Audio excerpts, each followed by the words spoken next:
सत्संग की आधी घड़ी तब के वर्ष हजार, तो भी बराबर है नहीं कहे कबीर विचार। तो यहाँ आपसे प्रार्थना की जाती है, जब तक सत्संग चले आप सब चिंताएं और इधर उधर की गल्ला बातें छोड़ के ध्यान से सत्संग सुनो। बेटी और बेटे बच्चे, विशेषकर युवा वर्ग इसमें बहुत सहयोग दे सकता है। वैसे तो बुजुर्ग भी बालक नहीं, आजकल पहले वाली बात नहीं है कि वो रूढ़िवादी है, अच्छे और बुरे को तुरंत सोचते हैं। तो सबने मिलकर, विशेषकर भक्तों ने अवश्य इस बात पर जोर देना चाहिए, जो हमारी भक्ति बाधक मर्यादाएं हैं उनको तुरंत त्याग देना है। तब हम भक्त बनेंगे, आसानी से भक्ति करेंगे, हल्के होकर करेंगे, टेंशन रहित हो जाएंगे। दो रोटी का रोला है। और जब कहते हैं पौ फाटी पगड़ा बया जागी जिया जून, पर सबका हो को देते है ये चौथ सुमाना चून। सुबह उठते सबका पालन वही परमात्मा करता है। कहते मां के गर्भ में तेरा पोषण किया, क्या अब वो भगवान आपसे दूर हो जाएगा? मां के गर्भ में आपको ना मां का सहयोग था, ना पिता का, ना कोई और व्यवस्था थी। ऐसा सिस्टम कर दिया मालिक ने, मां की नाभि से आपकी नाभि का कनेक्शन कर दिया और आपका शरीर जो ना प्रफुल्लित रहा, स्वस्थ रहा, सुरक्षित रहा। और आप जी के बाहर आते ही मां के सतन में दूध आ गया और पहले नहीं था। तो जो मालिक इतना इंटेलिजेंट है, इतनी केयर टेक आपकी करता है, क्या आगे वो आंखें बंद करके बैठेगा आपके लिए? विचार करने की बात है। पिता परमात्मा पूर्ण ब्रह्म सर्व सृष्टि रचनहार कबीर परमेश्वर जी, ये हम सभी के जनक हैं, ये हम सभी आत्माओं के पिता हैं, उत्पत्ति करता है। हम परमात्मा की बॉडी से, शरीर से, उनके वचन से बाहर आए हैं। हंस रूप में हम बाहर उत्पन्न हुए, फिर हम काल के साथ यहां आ गए गलती से, तो हम यहां जीव बन गए। अपने आत्मा हंस आत्मा अर्थात आत्मा और जीव में क्या अंतर है? जैसे स्वांगी स्वांग करते हैं और अपनी वेशभूषा पुरुष होते हुए भी स्त्री की पहन करके वो स्त्री जैसे ही लगते हैं, उसको उतार दिया जाता है तो फिर वही के वही रह जाते हैं, ऊपर की ड्रेस निकाल दी जाए। आत्मा के ऊपर ये जीव की ड्रेस लग गई तो ये जीव बन गया। इस जीव के ऊपर फिर बहुत से आवरण और डाल दिए, अन्य इसके ऊपर के और कपड़े पहना दिए। ये जब तक इन कपड़ों के अंदर है तब तक ये भिन्न भिन्न प्रकार के रूपों में रहता है, जीव कहलाता है। और ये जब सभी इसके ऊपर से ये स्वांग वस्त्र उतर जाते हैं तो फिर ये आत्मा ही रह जाता है। परमात्मा बताते हैं कि मेरे हंसा भाई, हंस रूप था जब तू आया, अपना स्वरूप अब भूल में भूला था जीव कहाया। अब हमने फिर से इन सभी स्वांग को त्याग कर उसी सतिथि में पहुंचना है, हंस आत्मा की सतिथि में। जब तक हम जीव हैं, हमारे अंदर जितने ये आवरण चढ़े हुए हैं, इनके कारण हम अच्छी तरह अपने आप को नहीं समझ पाते। हमारे अंदर बहुत से विकार विद्यमान रहते हैं। परमात्मा ने आकर के हमें ये जानकारी दी है कि तुम यहां काल के लोक में रह रहे हो और इस स्थान पर तुम कभी सुखी नहीं हो सकते। प्रत्येक प्राणी सुख की खोज में है, उन्होंने सुख को कौन से दृष्टिकोण से तोड़ रखा है। अब जिसके पास संतान नहीं है वो सोचता है मेरा संतान हो जाए मैं सुखी हो जाऊंगा। जिसके आंखें नहीं है वो ये सोचता है भगवान मुझे आंखें दे मैं सुखी हो जाऊंगा। निर्धन ये सोचता है कि मेरे पास धन हो मैं सुखी हो जाऊंगा। रोगी ये सोचता है मैं रोग मुक्त हो जाऊं मैं सुखी हो जाऊंगा। पुण्यात्मा ब्लाइंड मैन इन आंखों वालों से पूछ ले कि वो कितने सुखी है। जिनके संतान नहीं है वो संतान वालों से पूछ ले वो कितने सुखी है। धनवानों से पूछ ले निर्धन के वो कितने सुखी है। और धनवान सोचते हैं राजा लोग सुखी हैं क्योंकि इनकी कमांड चलती है। इन राजाओं से पूछ लीजिए कोई सुखी नहीं। राजा लोग ये सोचते हैं सुख तो स्वर्ग में होता है। स्वर्ग के देवता सोचते हैं कि इंद्र को सुख होगा। इंद्र महादुखी उसकी हिस्ट्री पढ़कर देखो इतिहास में पुराणों में। इंद्र सोचता है कि ब्रह्मा विष्णु सुखी होंगे। ब्रह्मा विष्णु महेश की जीवनी देख लो कितने सुखी है। देवी पुराण के अंदर ब्रह्मा जी पूछते हैं विष्णु जी से कि आप देवेश्वर हो। ब्रह्मा की सोच से वो विष्णु जी को सर्वेश्वर मान रहा है और कह रहा है कि आप किसका ध्यान लगाए बैठे हो समाधि लगाते हो। विष्णु जी कहते हैं कि मैं अधिकतर समाधि में रहता हूं तप करता हूं और फिर राक्षसों के साथ युद्ध करता हूं उनको मारता हूं जो दुखदाई तत्व है। कुछ थोड़ा बहुत समय मिलता है तो लक्ष्मी के साथ सुखपूर्वक व्यतीत कर पाता हूं। अन्यथा मैं कभी तप करके अपने शरीर से कष्ट दे करके हठ योग करता हूं बैटरी चार्ज करता अपनी और सिद्धि प्राप्त करके फिर उन राक्षसों को मारता है अपने पाप इकट्ठे करता है। देखो पुण्यात्माओं विष्णु सुखी नहीं। ब्रह्मा और शिव एक कैटेगरी के समझो। शिव जी सुखी नहीं। जैसे एक समय भस्मागिरी तपस्या कर रहा था शिव जी का उपासक शिव जी से भस्म कंडा मांग लिया उसी के पीछे पड़ दिया कि मारूंगा तुझे पार्वती को पत्नी बनाऊंगा। तो शिव जी कहां सुखी। परमात्मा कहते हैं तन दर सुखिया कोई नहीं देखा और जो देखा सो दुखिया हो। उदय अस्त की बात करे मैंने सबका किया विवेका हो।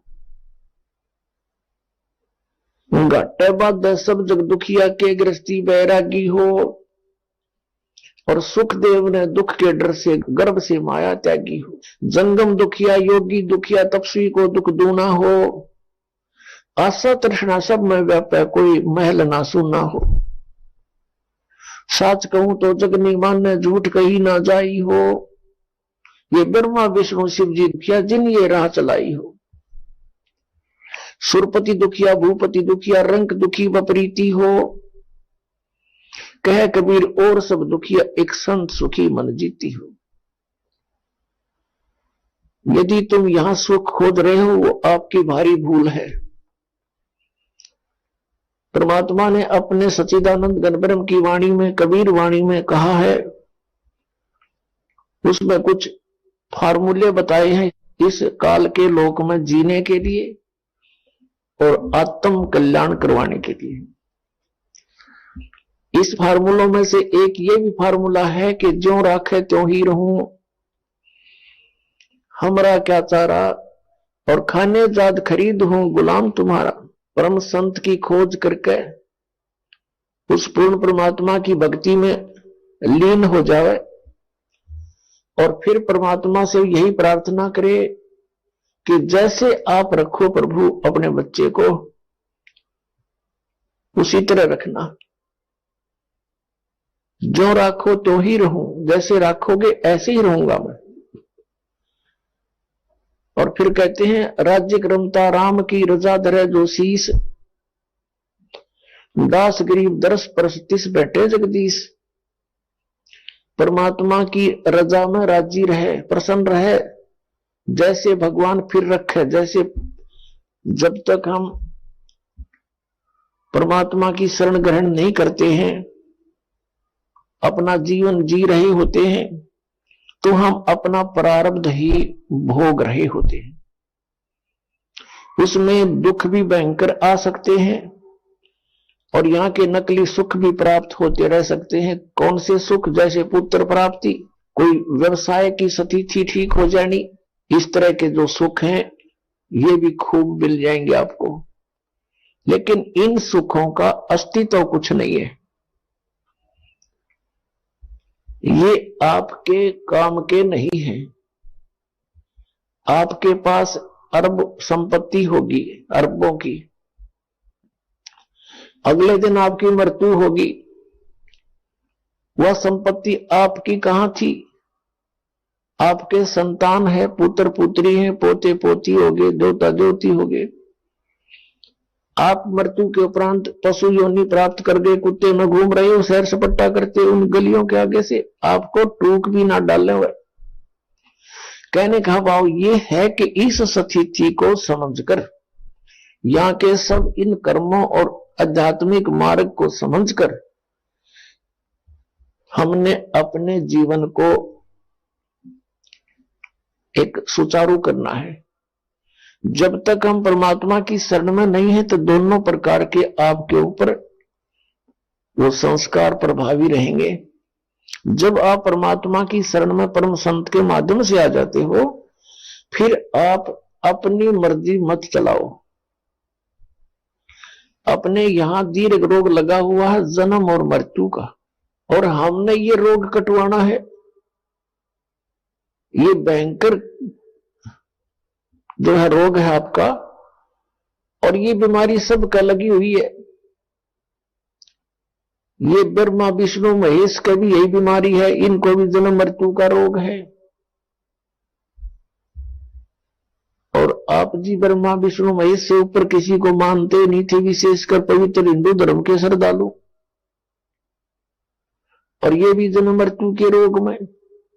सरपुरुष यानी ब्रह्म भी जन्म मृत्यु के रोग में, अक्षर पुरुष भी जन्म मृत्यु के रोग से ग्रस्त। केवल एक परम अक्षर ब्रह्म जिसको सत्य पुरुष कहते हैं, वो कबीर देव हैं, कबीर साहब, वो इस जन्म मृत्यु के रोग से मुक्त हैं और वे वैद्य हैं, इस रोग के नाश करने वाले। तो हमने वो रोग नाश करवाना है, तो रोग नाश कराने के लिए हम कहां जाते हैं? हॉस्पिटल में। दीर्घ रोग होता है तो डॉक्टर उनको एडमिट करता है या ओपीडी से भी औषधि देकर भेज देता है। तो फिर उस मरीज ने, उस पेशेंट ने डॉक्टर की प्रत्येक सलाह पर ध्यान देना चाहिए, प्रत्येक औषधि को समय पर सेवन करना चाहिए, तभी वो रोग मुक्त होगा, अपनी नहीं चलावे। अब जैसे हाई ब्लड प्रेशर के मरीज को नमक और घी निषेध किया है वैद्य ने, और वो अपनी चलाता है कि नहीं थोड़ा सा तो खा ही लेता हूं, तो उसको हानि होगी, मृत्यु को प्राप्त हो जाएगा। रोग नाश के स्थान पर उसका अपना नाश हो जाएगा। ठीक इसी प्रकार आप जी यहां आओ रोग नाश कराने के उद्देश्य से आओ। कौन सा रोग? जन्म और मृत्यु का। अन्य संसारिक सुख अक्षीणिक है, आपको यहीं थोड़ा सा राहत देकर के फिर आपके साथी नहीं है ये। और इस परमेश्वर की शरण में आने के बाद, कबीर परमेश्वर की शरण में, आपको संसारिक सुख भी मिलेंगे, लेकिन इतने ही मिलेंगे जितने आपको आवश्यक है।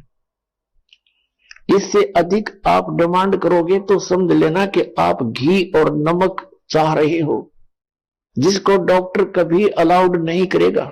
साईं इतना दीजियो जावे कुटुंब समावे, हम भी भूखे ना रहें, ऐ तिथि न भूखो जाओ।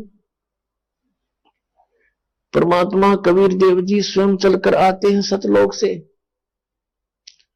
और वो हमें यहाँ तत्व ज्ञान बताते हैं, पूरा आध्यात्मिक ज्ञान से परिचित कराते हैं, और हमें यहाँ भक्ति करने के लिए जो जीवन शैली अपनानी चाहिए उसका भी विधान बताते हैं। उसके लिए क्या बताते हैं कि परमात्मा से इतना ही मांगो, अधिक नहीं। साईं इतना दीजियो जा मैं कुटुंब समावे, हम भी भूखे ना रहे, अतिथि ना भूखा जावे।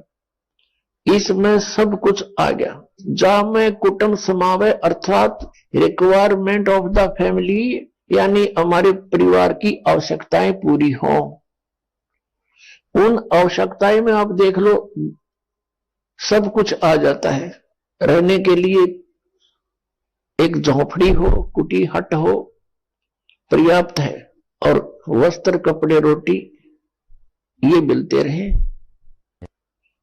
और पुण्यात्मा अब बुद्धिमान समाज है, जब हमने परमात्मा पाना है तो उसमें अगरम मगरम नहीं चलेगी, अपना नहीं चलेगा बिल्कुल भी। अगर अपने चलाओगे तो आप फेल हो जाओगे। आदेश परमात्मा का पालन करना पड़ेगा।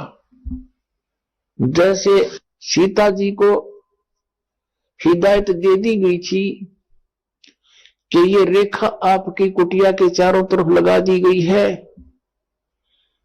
इसे बाहर मत जाना, बाहर जाओगे तो आप पर बहुत आपत्ति आ सकती है, कोई हिंसक पशु भी आपको हानि पहुंचा सकता है, और कोई दुष्ट वृत्ति का व्यक्ति भी आपको दुख दे सकता है।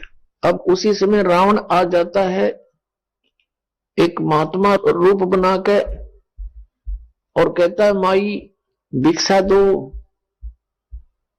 सीता जी ने कहा तुम अंदर आके ले लो महात्मा, यहां जाओ मेरे निकट। रावण आगे को चला तो उस रेखा के पास आते उसमें से अग्नि की लपट निकली और रावण 10 कदम पीछे जा गिरा। अब रावण ने कहा कि माई भिक्षा बाहर आकर दे दे, साधु संतों के साथ ऐसा नहीं करते, इसमें तो बहुत शक्तिशाली मंत्रित रेखा है ये। अब सीता ने सोचा था, वो जीव संज्ञा की सोच थी कि महात्मा खड़ा है क्या फर्क पड़ता है, अभी आटा देकर वापस आ जाती हूं। जो भी उसके पास उपलब्ध था फल फ्रूट वो भिक्षा लेकर बाहर को चली, और जो ही उसकी झोली में आटा डालने की चेष्टा की उसी समय बाजू पकड़ ली रावण ने और गिर ली कंधे पे, जा पटकी वहां पर अपने 9 लखे बाग में। अब उसकी जीव संज्ञा की सोच ने कोड कहानी बिगाड़ दी। आप मां कष्ट होगा, करोड़ों व्यक्ति मरवा दिए उसको छुटवाने के लिए। क्या वो मूर्ख थे जिसने ये कहा था इससे बाहर मत जाना? तो पुण्यात्मा, यदि आपने परमात्मा पाना है और ये जीवन सुखी बनाना है तो परमात्मा की प्रत्येक मर्यादा को, प्रत्येक नियम को लक्ष्मण रेखा समझ लेना, और फिर सुख ना हो फिर दास को कहना। तो क्या बताते हैं, जैसे हम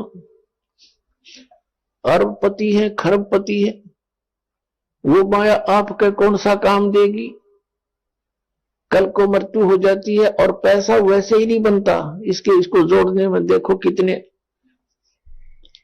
जो ना पाप इकट्ठे करने पड़ते हैं प्राणी को, और मानसिक शांति नहीं रहती उसको। तो परमात्मा ने हमें बताया है कि साईं इतना दीजिए जिसमें कुटुंब समावे, हम भी भूखे ना रहे, अतिथि ना भूखा जावे।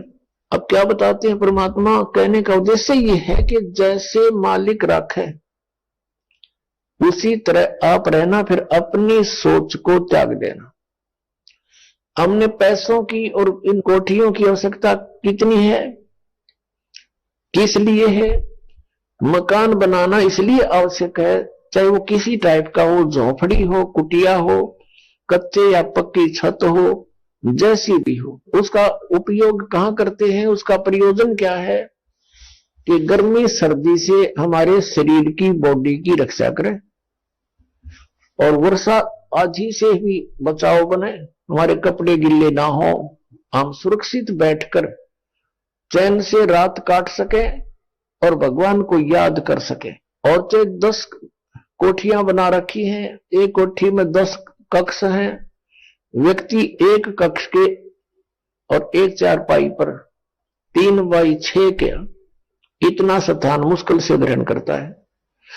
और बाकी वह क्या है, वो बकवाद है, व्यर्थ है।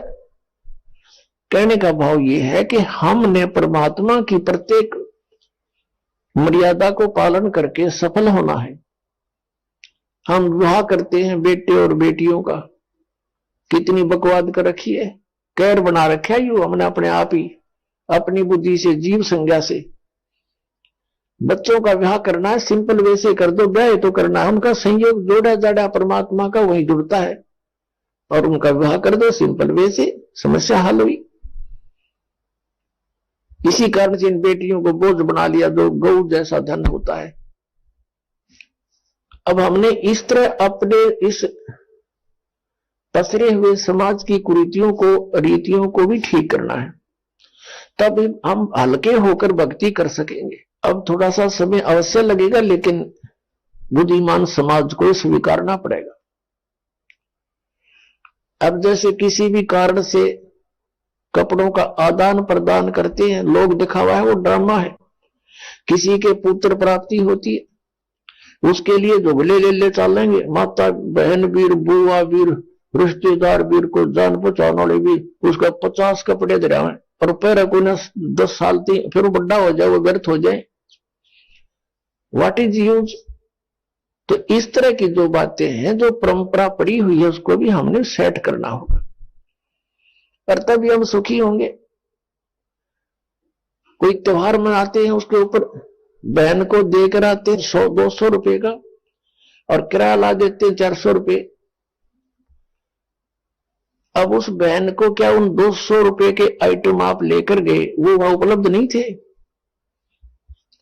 और बहन जब इस मार्ग से परिचित होगी, वो बिल्कुल ग्रहण नहीं करेगी आपसे कुछ भी, क्योंकि वो उसके ऊपर भार बनता चला जाएगा, और फिर एक संस्कार बनता चला जाएगा। ये संस्कार हमें फिर यही पटक देता उठा करके। अब प्रसंग चल रहा है कि तन धर सुखिया कोई नहीं देखा, और जो देखा सो दुखिया हो। उदय अस्त की बात करे, मैंने सबका किया विवेका हो। कहते हैं घाटे बाद सब जग दुखिया, क्या गृहस्थी बैरागी हो। गृहस्थी तो लाभ हानि में वही दुखी, क्योंकि लाभ हो गया तो फिर सोच चिंता उसको, इसको कहां लगाऊं। लाभ हो गया जैसे 20,000 रुपए का, और आगे काम करना चाहता है वो 1 लाख में शुरू होगा। 80,000 रुपए कर्जा ले लिया, काम ठीक चला नहीं, सरदर्द हो गया, उस लाभ से फिर हानि होगी। वो चिंता, लाभ हुआ जब चिंता किसको कहां सेट करूं। अब हानि तो आपे चिंता का विषय है। घाटे बाद है, यानी हानि लाभ से सब जग दुखिया, के गृहस्थी बैरागी हो। जैसे घर त्याग कर जंगल में जा बैठा, वन में बैराग ले लिया, और वहां जाके क्या होगा, जाती भूख लगेगी, सर्दी है तो सर्दी दुखी करेगी, वर्षा आएगी वर्षा, ओले आगे ओले टाट में लगेंगे। फिर उसके लिए उसने वहां सारा सांग जोड़ना पड़ेगा, कोई झोपड़ी भी डालेगा या कोई गुफा बनावेगा। भूख लगी रोटी मांगने के लिए गांव में आवेगा, बता सारा सांग जो का, तो फिर क्या फायदा वहां जाने का। परमात्मा कहते हैं डेरे डंडे खुश रहो, और खुश रह नहीं मोक्ष। जब प्रहलाद पार हो गए, फिर डेरे में के दोष। और जो जंगल में चले जाते हैं वन में, वो केवल मात्र ड्रामा कर रहे हैं, क्योंकि उनकी साधना शास्त्र विरुद्ध है, उनको ज्ञान नहीं। और उनकी देखकर उस ऊट पटांग सी साधना को रहने के करने को हम उससे प्रभावित होकर के मान लेते हैं कि तो बड़ा महान आत्मा है। परमात्मा बताते हैं अपनी अमृतवाणी में, केले की कोपीन है जो फूल पान फल खाही, और नरक का मुख नहीं देखते जो बस्ती निकट ना जाही। वो जंगल के रोज हैं, और मनुष्यों विद के जाही, निस्दिन फिर उजाड़ में भगवान मिले नाही। एक व्यक्ति बता रहा था कि मैं इधर चला गया ऋषिकेश साइड में, वहां कुछ व्यक्ति बैठे थे, 30-40 वर्ष पहले की बात है। और उनसे मैंने पूछा आप कैसे वहां बैठे हो। उन्होंने बताया कि इस जंगल में एक बहुत बड़ा महात्मा रहता है, नीवस्त्र रहता है और केवल केले के पत्तों से अपने गुप्तांग को ढक के रखता है, और वो कभी कभी बाहर को निकलता है, जिसको दर्शन हो जाए उसका बेड़ा पार हो जाता है। हम देख रहे हैं कि शायद आ जावे। तो उनमें से एक कह रहा था कि एक दिन मैं ऐसे ऐसे यहां बैठा था, अचानक वो निकल आए और मुझे देखते ही एकदम वापस फिर गए और भाग कर बहुत गहरे जंगल में चले गए। दर्शन हो जाते तो बेड़ा पार हो जाता। और कहते हैं वो कहीं मांगने नहीं आता, वही फल पत्ते फूल वगैरह खा करके रहता है। इसके विषय में सूक्ष्म वेद के अंदर परमेश्वर ने कहा, कबीर सच्चिदानंद घन ब्रह्म की वाणी में, कि केले की कोपीन है, यानी लंगोट बना रखा केले के पत्ते का, और फूल पान फल खाही, फूल फल पत्ते खा के गुजारा कर रहे हैं, और नरक का मुख नहीं देखते, वो आदमियों के निकट नहीं आता, नरक का मुख नहीं देखते, और बस्ती निकट न जाही, वो जंगल के रोज हैं, नील गाय जिसको कहते हैं, भटकते फिरे धक्के खाते अंडे जंगल में, घास फूस खाओ, क्या उनको भगवान मिल जाएगा? वो जंगल के रोज हैं जो मनुष्यों बिद के जाए, आदमियों ने देख कर बिद के डरे, लुक जा, छुप जा जंगल में जाकर के, तो जंगली जानवर है, वो महात्मा नहीं है। और निस्तन फिरो उजाड़ मैन्यो परमात्मा पावे नाही, ऐसे बेशक से कहीं भटकते रहो इस जंगल में बियाबान में, ये विधि परमात्मा पाने की नहीं है। फिर परमात्मा क्या बताना चाहते हैं कि घाटे बाद सब जग दुखिया के गृहस्थी बैरागी हो, और सुखदेव ने दुख के डर से गर्भ में माया त्यागी हो। सुखदेव जी को पता चला मां के गर्भ में, क्योंकि इस प्राणी को वहां याद रहता है कि तू कितनी बार कितने कष्ट उठा चुका है, कितनी बार तेरी पशु योनिया और अन्य प्राणियों की योनिया प्राप्त हो चुकी है तुझे।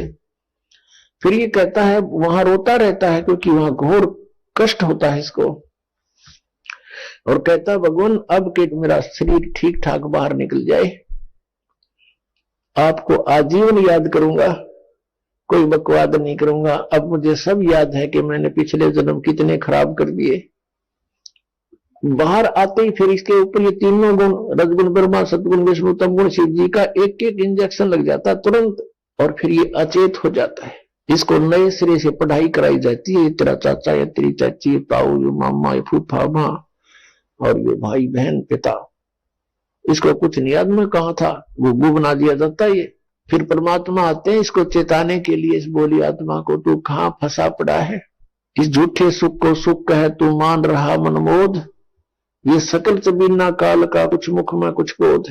फिर बताते हैं कि जंगम दुखिया योगी दुखिया तपस्वी को दुख दूना हो, आशा तृष्णा सबको व्यापे, कोई महल ना सुना हो।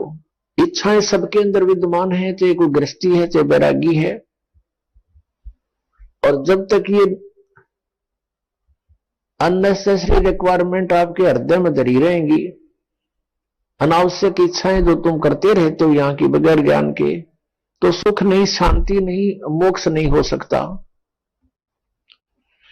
फिर बताया है कि साच कहूं तो जग नहीं माने, और झूठ कही ना जाई हो, ये ब्रह्मा विष्णु शिव जी दुखिया जिन ये राह चलाई हो। फिर बताया कि सुरपति दुखिया भूपति दुखिया, भूपति माने पूरी पृथ्वी का शासक, और सुरपति माने देवताओं का मालिक यानी इंद्र। सुरपति दुखिया भूपति दुखिया, रंक दुखी बपरीति हो। अब सारी पृथ्वी का शासक भी दुखी और देवताओं का राजा भी दुखी। फिर स्वर्ग में सुख कितना हो गया, कहां से हो गया? फिर क्या इसका निष्कर्ष निकाल रहे हैं परमात्मा के, कहे कबीर और सब दुखिया, एक संत सुखी मन जीती हो। अब मन जीती संत कौन होगा? जो गुरु की मर्यादा में रहता है वो मन जीती। वैसे मन पर काबू नहीं हो सकता, और परम पिता परमात्मा पूर्ण ब्रह्म की शरण में आने से, गुरु मर्यादा में रहने से इस मन पर विजय पाई जाती है। उसके लिए ये फाउल पॉइंट हैं जो आपको मर्यादा बताई जाती है।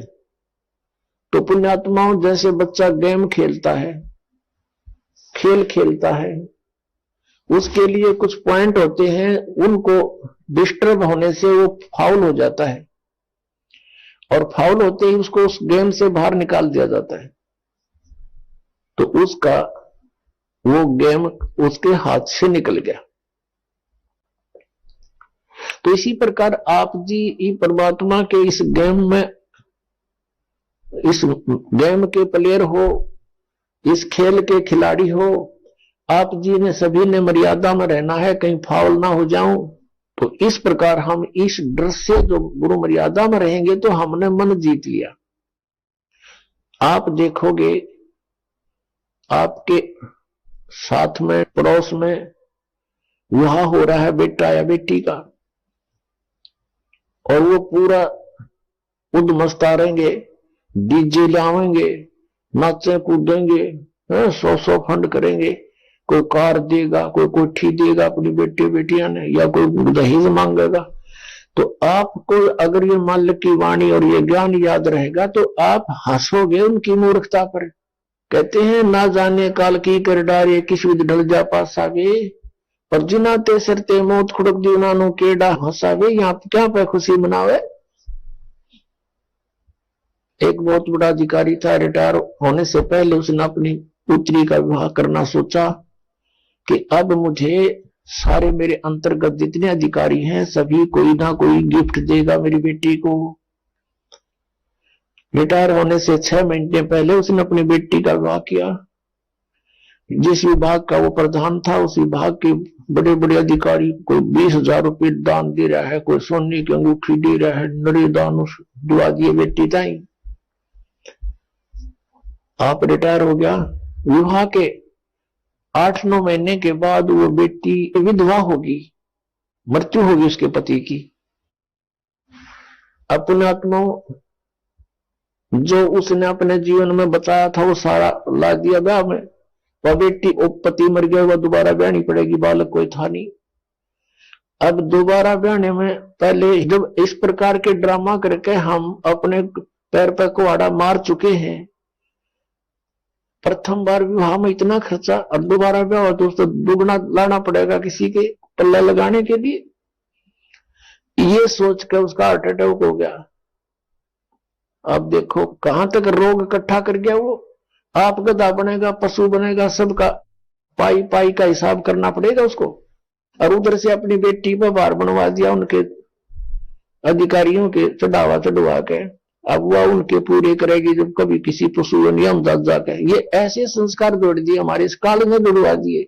और इस तरह ये कभी हल्के नहीं हो सकते, बढ़ते जा रहे हैं तो रोग की तरह। तो बेटी और बेटे बच्चे, विशेषकर युवा वर्ग इसमें बहुत सहयोग दे सकता है।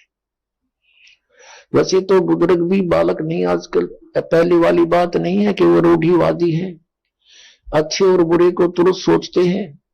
तो सबने मिलकर, विशेषकर भक्तों ने अवश्य इस बात पर जोर देना चाहिए, जो हमारी भक्ति बाधक मर्यादाएं हैं उनको तुरंत त्याग देना है। तब हम भक्त बनेंगे, आसानी से भक्ति करेंगे, हल्के होकर करेंगे, टेंशन रहित हो जाएंगे। 2 रोटी का रोला है। और जब कहते हैं पौ फाटी पगड़ा बया, जागी जिया जून, पर सबका हो को देता है ये चौथ समाना चून। सुबह उठते सबका पालन वही परमात्मा करता है। कहते मां के गर्भ में तेरा पोषण किया, क्या अब वो भगवान आपसे दूर हो जाएगा? मां के गर्भ में आपको ना मां का सहयोग था, ना पिता का, ना कोई और व्यवस्था थी। ऐसा सिस्टम कर दिया मालिक ने, मां की नाभि से आपकी नाभि का कनेक्शन कर दिया, और आपका शरीर जो ना प्रफुल्लित रहा, स्वस्थ रहा, सुरक्षित रहा। और आप जी के बाहर आते ही मां के सतन में दूध आ गया, और पहले नहीं था। जो मालिक इतना इंटेलिजेंट है, इतनी केयर टेक आपकी करता है, क्या आगे वो आंखें बंद करके बैठेगा आपके लिए? विचार करने की बात है भाई। जो गुरु वचन पे डट गे रकट गे फंद 84 के, कट गए फंद 84 के, रकट गए फंद 84 के। भाई जो गुरु बचन पे डट गे, रकट गे फंद 84 के। वस्तु मिली ठोर की ठोर, मिट गई मन पापी की दौड़।